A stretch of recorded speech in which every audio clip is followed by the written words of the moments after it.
Hey there, and thanks for taking enough interest in this obscure little game to click on this video. I'll try to make this quick. I've spent about 70 hours with Treasure Gear over the last month, and I just made a huge English language guide for it, but then I realized that there isn't really a great visual primer for what the game even is, or why someone might want to play it.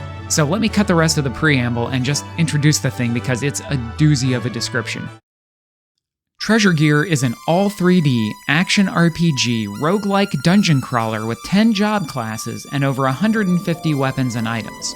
And on top of all that, it's also built on that time-bending mechanic where time only moves when you move. So you can play it fast if you want, or you can stop at every step and weigh your options for any encounter. And having rushed my way through parts of this game to make my guide, I can tell you that slow and steady is a much smarter and satisfying way to play this game. You're incentivized to take it slow anyways, as the overhead camera is claustrophobically close, and the map of each dungeon floor gets filled in as you walk around it. In classic roguelike fashion, each floor is also randomly generated, as are the items, monsters, and traps you'll find on them. Also in classic roguelike fashion, that sometimes means you just gotta rush to the exit and escape a bad floor. You work your way through 3 main dungeons in any order you choose. Each one requires you to go deeper than the last in order to find its legendary MacGuffin, and then you have to backtrack all the way to floor 1 in order to escape.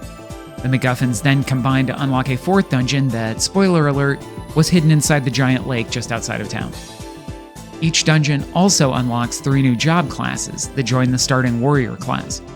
They include the fairly typical but oh-so-useful pointy-hatted mage, the fast but weak thief, and the burly melee brawler.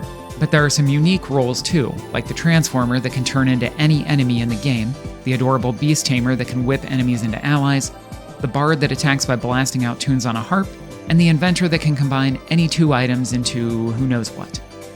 And once you've topped out a job class, you can equip its skills as a sub-job.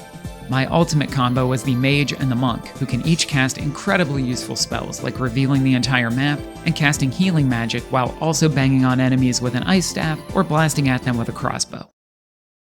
Whatever combo you decide on, let me just suggest always taking the Monk with you. Those healing spells really change your survivability. Like, I've never had to work so hard for healing magic in a game before, and it felt so great to finally have it.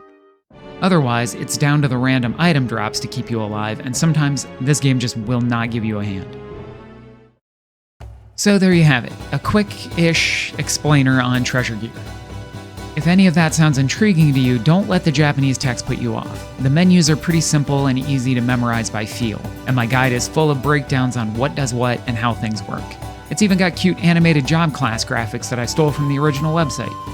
Check out much more on Treasure Gear at bit.ly/treasuregear and let me know what you think in the comments. Thanks for watching.